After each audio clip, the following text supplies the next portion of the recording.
Shalom sa inyong lahat. Sa umaga'y iparinig sa akin ang iyong tapat na pag-ibig, sapagkat sa iyo ako ay nananalig. Ang daan na dapat kong lakaran sa akin ay ituro mo, sapagkat itinataas ko ang aking kaluluwa sa iyo. Awit 143:8. Welcome po sa Good and Faithful channel dito sa YouTube. Dalayan kong maging pagpapala ito sa iyo tuwing ikaw ay magbubukas at manunod.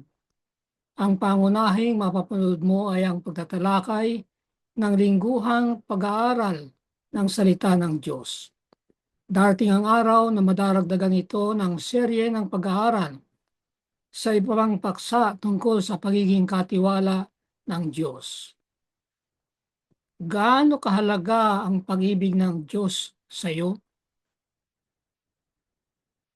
Ang pag-ibig at katarungan ng Diyos. Bago tayo pumalaot ay manalangin muna tayo. At ang ating panalangin ay mula sa awit 86, 6 at 7.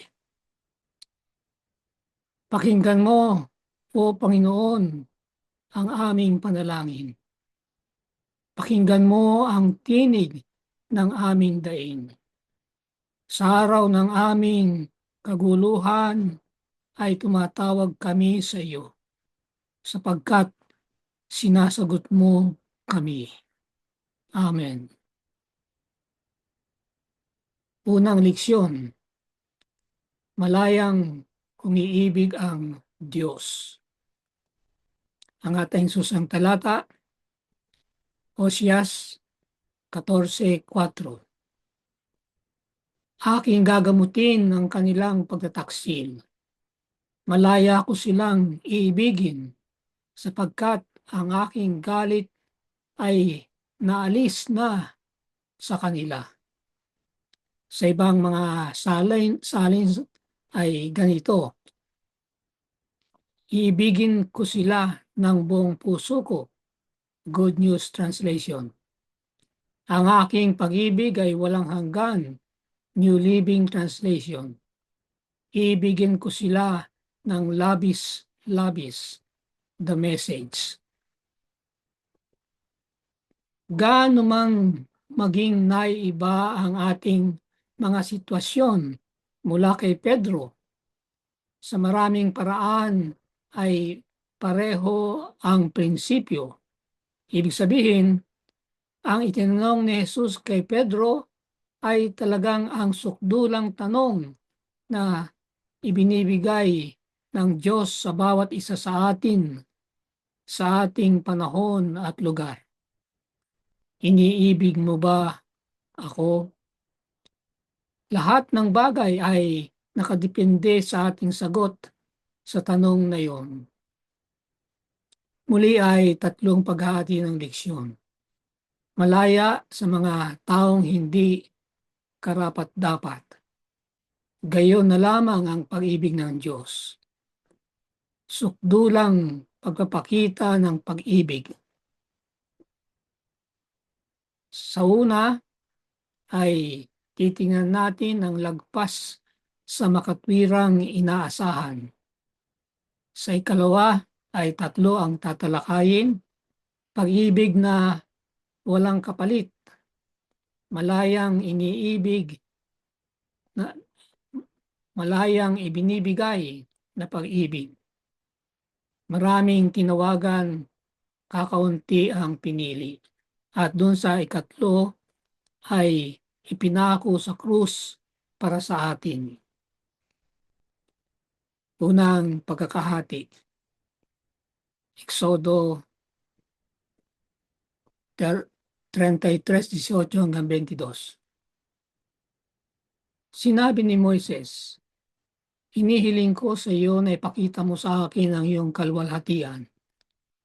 At kanyang sinabi, aking pararaanin ang lahat kong kabutihan sa harapan mo at aking ipahahayag ang aking pangalang ang Panginoon sa harapan mo. Ako'y magkakaloob ng biyaya sa kanino mang aking ibig pagkalooban, at ako'y magpapakita ng habag sa kanino mang aking ibig kahabagan.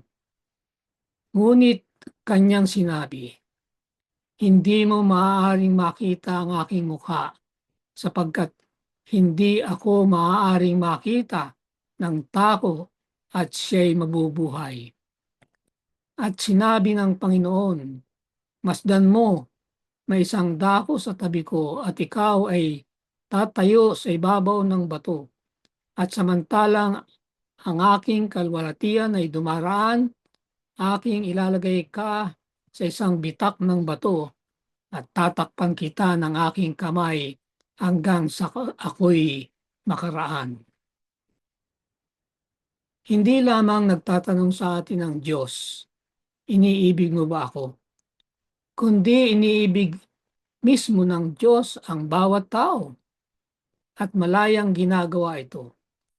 Tunay nga, malayang iniibig ka at ako niya sa bawat ibang tao at bawat ibang tao ng higit sa maaari nating maisip. At nalalaman natin kung itong pag-ibig sa pamagitan ng paraang ikinikilos niya sa kasaysayan ng kanyang bayan. Lahat ay parang nawala. Hindi nagtagal pagkatapos ng kamanghamanghang pagliligtas ng Diyos ng kanyang bayan mula sa pagkalipin sa Ehipto. Ang bayan ng Israel ay nagrebelde laban sa Diyos at sinamba ang isang ginintuang guya. Nang bumaba si Moises mula sa bundok, ibinagsak niya at binasag niya ang mga tapyas ng bato na naglalaman ng 10 utos.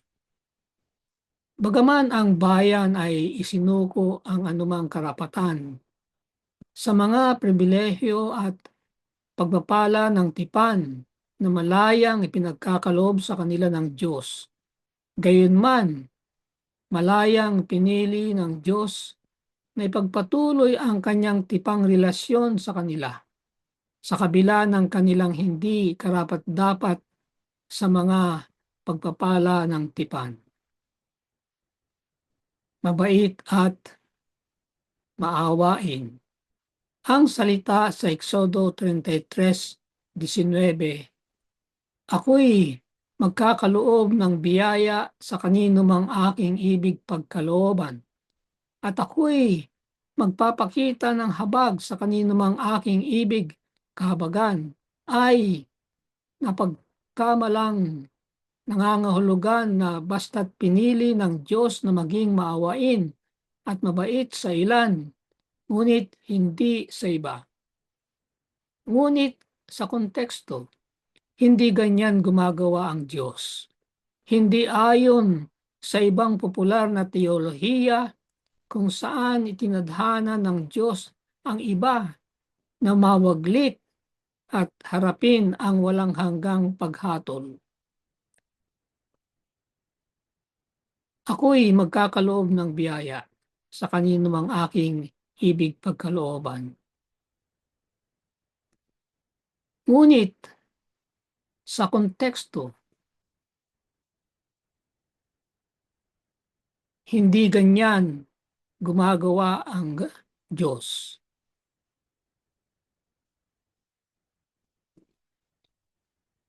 Ang karapatang magbigay ng biyaya. Ano kung ganon ang ipinahayag ng Diyos dito? Talaga na nagpuproklama ang Diyos na bilang manlalalang ng lahat, may karapatan at autoridad siya na malayang magbigay ng biyaya at awa kahit sa pinakahindi karapat-dapat na tao.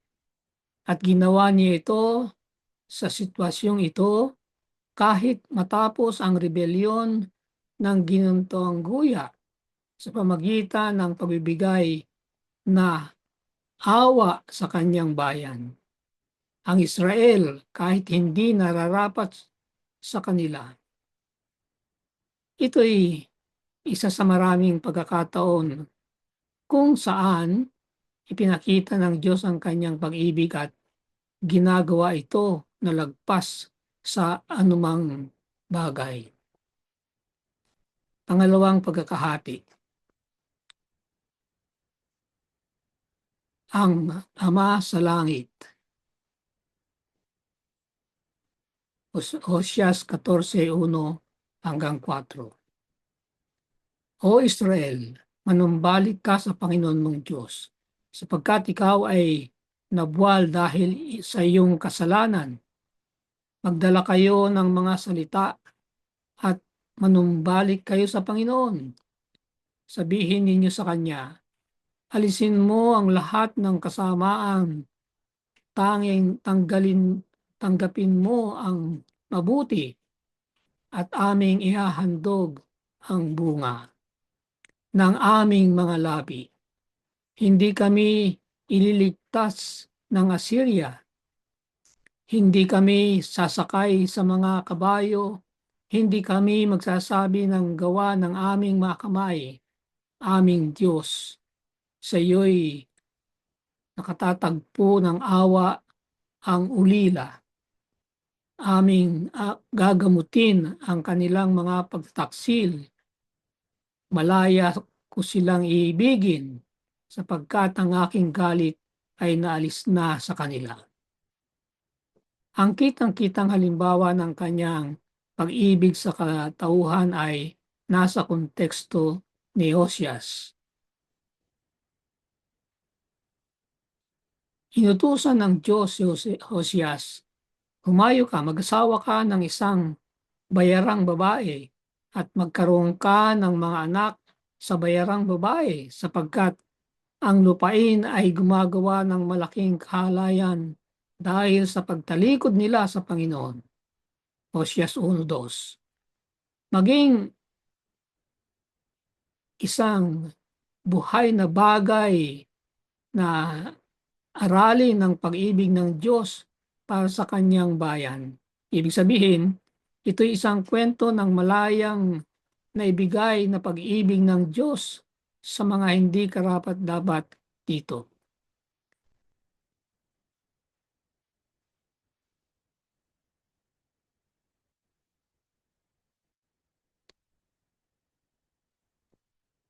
Ginagamot ang pagtalikod.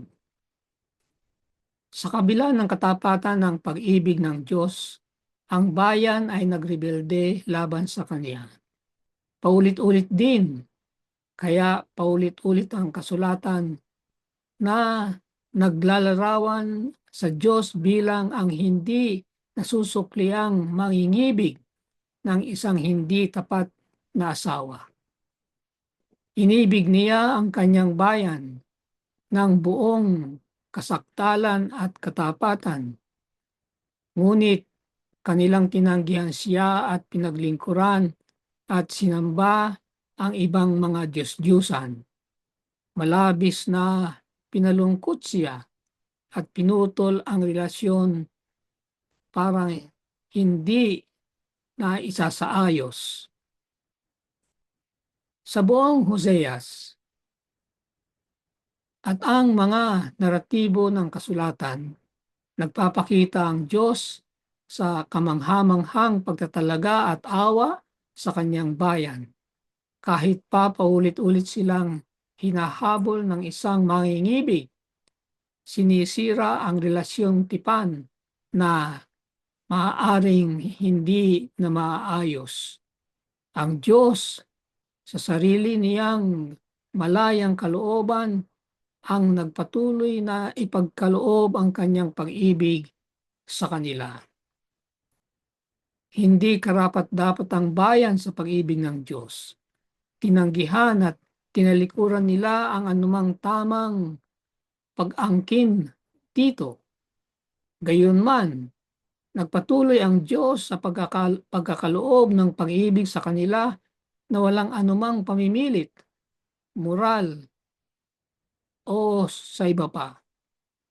Dito at saan man, palagi ang pinakikita ang pag-ibig ng Diyos bilang malaya at kusa.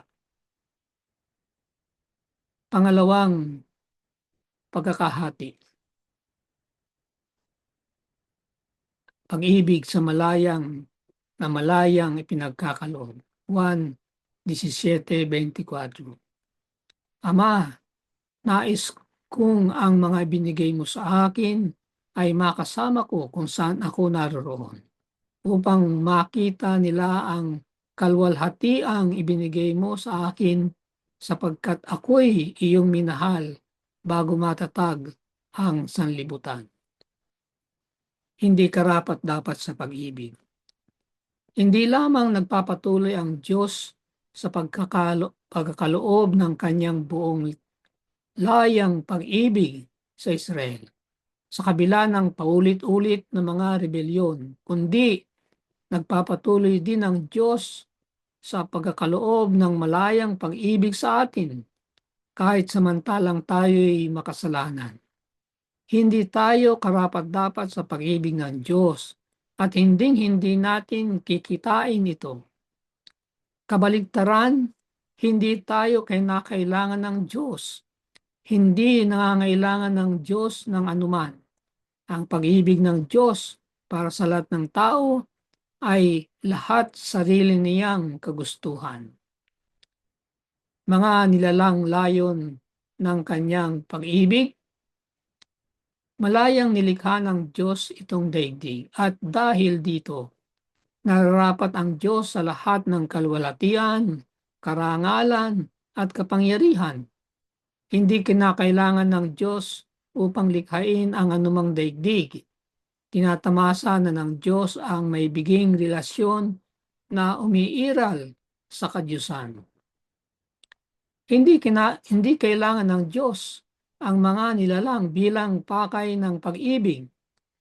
Ngunit ayon sa kanyang karakter ng pag-ibig, pinili ng Diyos na lalangin ang sanlibutan at pumasok sa isang relasyong pag-ibig sa kanila. Pag-ibig pagkatapos ng kasalanan. Hindi lamang malayang nilalang ng Diyos ang sanlibutang ito bilang isang pagkakaloob ng kanyang mapagkaloob na pag-ibig, kundi nagpapatuloy din ng Diyos sa malayang pag-ibig sa tao. Kahit pagkatapos na nagkasala ang tao sa Eden, at kahit pagkatapos na tayo'y personal na magkasala. Pagkatapos ng pagkakasala sa Eden, walang karapatan sina Adan at Eva upang magpatuloy na mabuhay at tumanggap ng pag-ibig ng Diyos. Ngunit ang Diyos na inaalalayan ang lahat ng bagay sa pamamagitan ng kapangyarihan ng kanyang salita, Hebreo 1:3, sa kanyang dakilang pag-ibig, awa at biyaya ay sinusustentahan ang kanilang mga buhay at gumagawa na isang daan upang pagkasunduin ang sangkatauhan pabalik sa kanyang sarili sa pag-ibig. At ang pagkakasunduang iyon ay kabilang din tayo. Pangatlong pagtatalakay. Maraming tinawag, kakaunti ang pinili. Mateo 22:2-6. Ang kaharian ng langit ay tulad ng isang hari na nagdaos ng isang handaan para sa kasal ng kanyang anak na lalaki. Sinugo niya ang kanyang mga alipin upang tawagin ang mga inanyayahan sa handaan ng kasalan, ngunit ayaw nilang dumalo. Muli siyang nagsugo ng ibang mga alipin na sinasabi, "Sabihin ninyo sa mga inaanyayahan, narito, nahanda ko na ang aking handaan. Pinatay na ang aking mga baka at matatabang hayop at handa na ang lahat. Hali kayo sa handaan ng kasalan." Ngunit hindi nila ito pinansin at siya'y humayo, ang isa sa kanyang mga sariling bukid na isa'y sa kanyang pangangalakal. Hinuli naman ng iba ang kanyang mga alipin at ginawa ng masama at pinagpapatay. Hindi lamang iniibig ng Diyos ang tao ng sarili niyang malayang kalooban, kundi inaanyayahan din niya sila upang ibigin siya bilang kapalit. Na nagkakaloob ang Diyos sa kanila ng kakayahan upang malayang pumili mula kung tatanggapin o tatanggihan nila ang kanyang pag-ibig ay maliwanag sa iba pang bukod sa iba pang mga lugar, maliwanag sa talinhaga ni Kristo ng handaan ng kasalan. Maling pinapansin ang imbitasyon ng kasalan. Sa talinhaga ni Kristo ng handaan ng kasalan, isang hari ang inaayos ang isang banal na kasal para sa kanyang binata at isinugo ang kanyang mga lingkod upang tawagin ang mga inanyayahan sa kasalan. Ngunit ayaw nilang dumalo. Mateo 22:3. Higit sa minsang nagsugo ang hari sa kanyang malingkod upang tawagin sila. Ngunit hindi nila pinansin ang kanyang panawagan at masama pa, sinunggaban ng kanyang mga lingkod at pinatay sila. Talatang 4-6. Hindi nakasuot ng damit pangkasal. Maya-maya, pagkatapos na pakitunguhan yung sadyang pumatay sa kanyang mga lingkod, sinabihan ng hari ang kanyang mga lingkod, handa na ang kasalan, ngunit hindi karapat-dapat ang mga inanyayahan. Kaya pumunta kayo sa mga pangunahing lansangan at anyayahan ninyo sa handaan ng kasalan ng sinuwang makita ninyo. Mateo 22:9.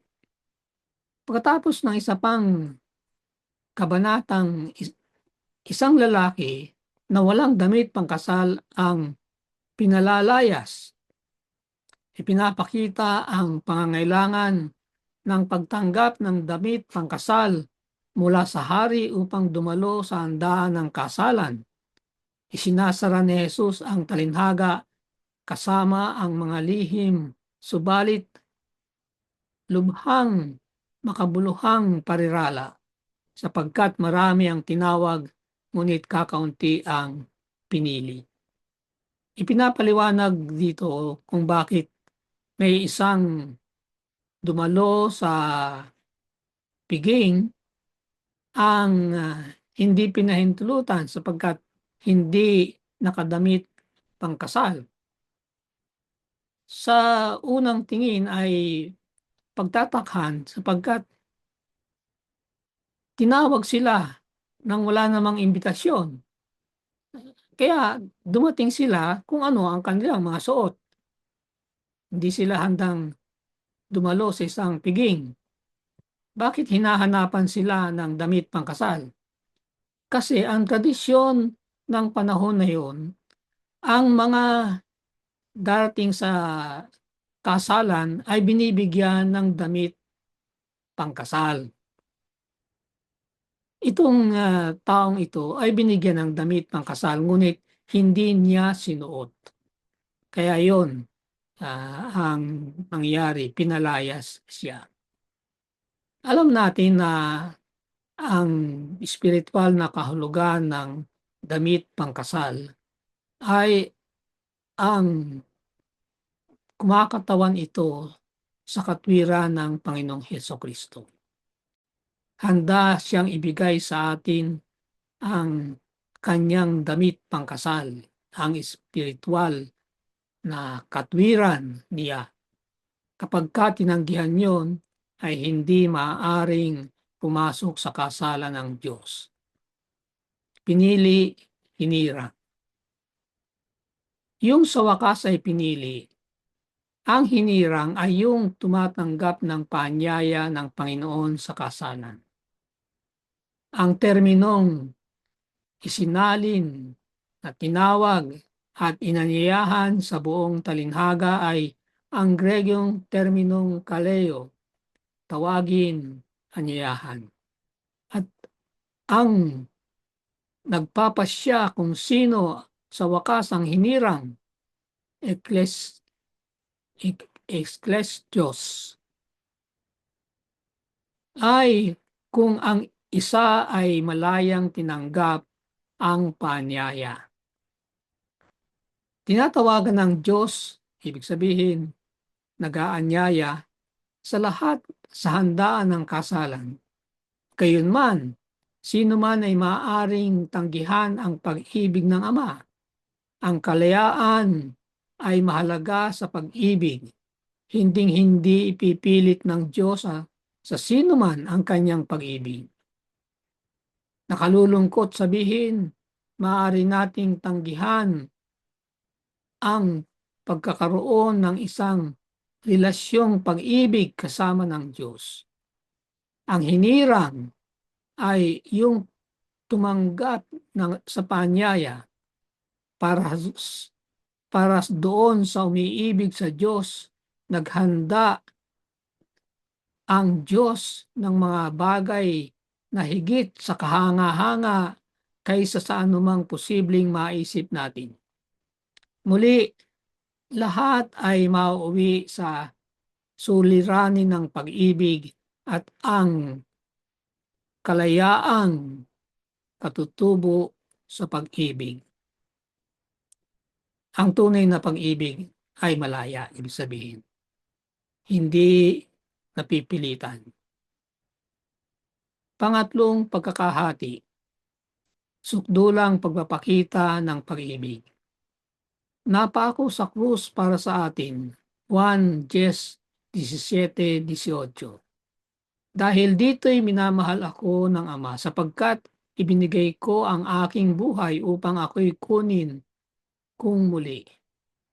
Walang nag-aalis nito sa akin, kundi kusa akong ibinibigay.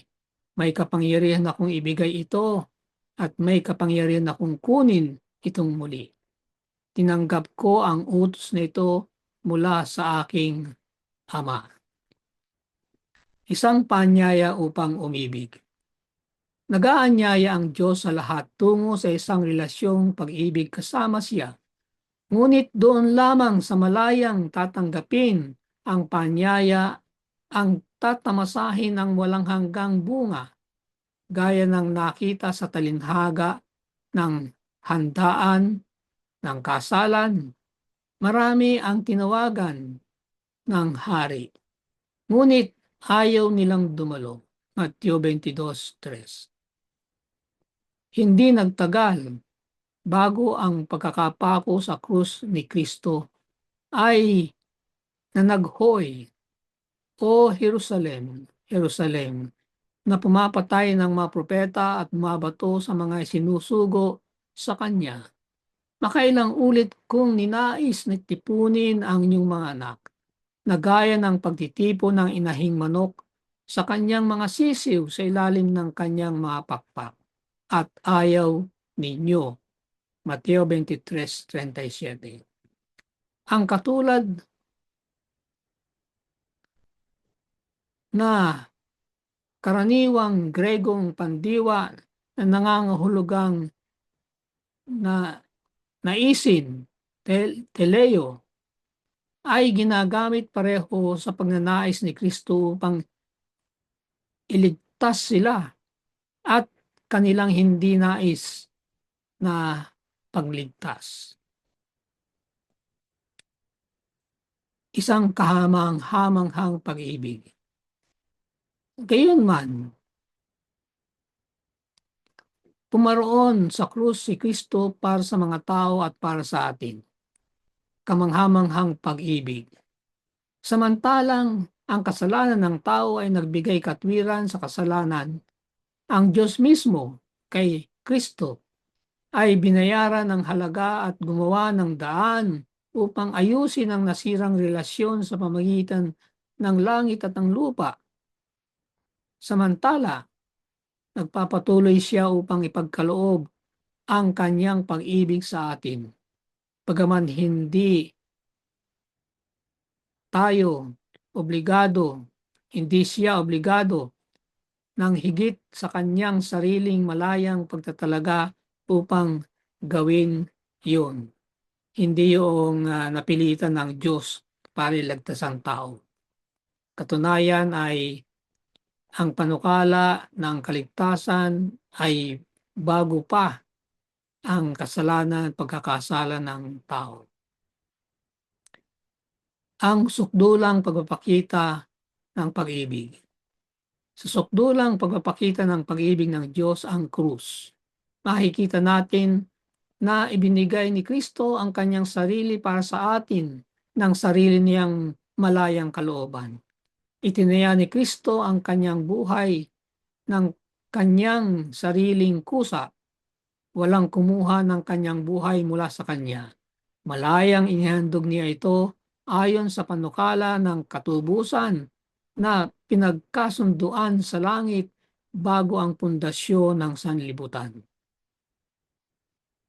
Sa Desire of Ages, pahina 22. Ang panukala para sa ating katubusan ay hindi isang pag-atubili. Isang panukala na nabuo pagkatapos ng pagkakasala ni Adan.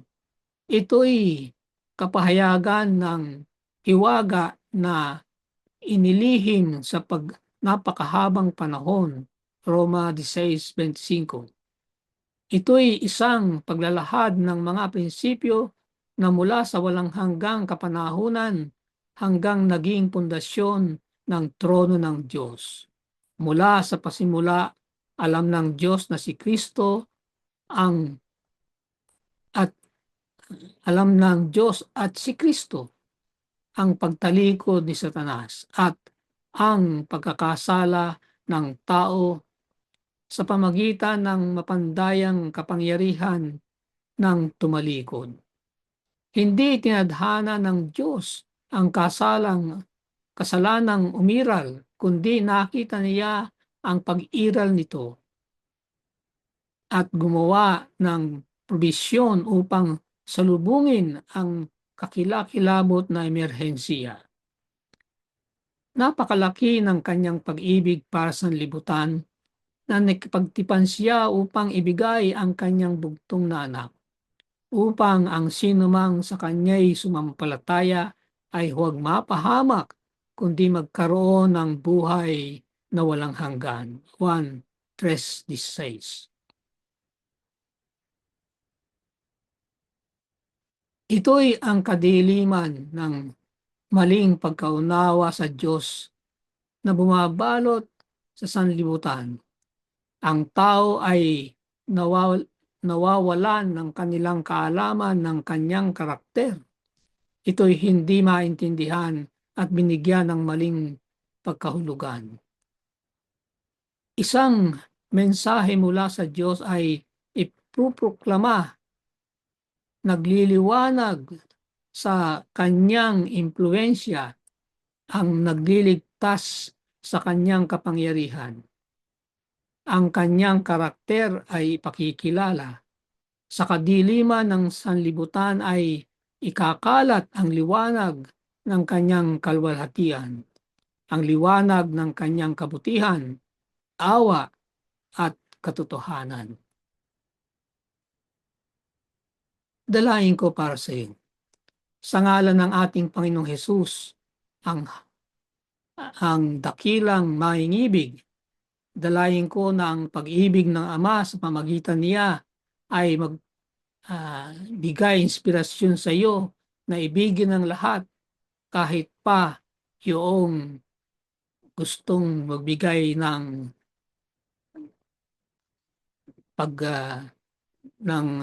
gustong saktan ka. Amen. Sumayin niyo ang Good and Faithful channel dito sa YouTube. Ako'y patuloy na nagpapasalamat sa mga taong tumutulong na makarating ito sa kaalaman ng marami pa. Pagpalain nawa sila ng Diyos. Malaki ang iyong magiging bahagi sa ministeryong ito kung ikaw ay magsusubscribe kung hindi pa. At kung naging pagpapala ito sa iyo ay mag-share at mag-like. I-click na rin ang notification bell upang kagad na malaman mo kung may bagong video. Ang PowerPoint presentation ay makukuha rin kapag hiningi sa aking Messenger account. Maraming salamat. Magkita tayo sa susunod na linggo.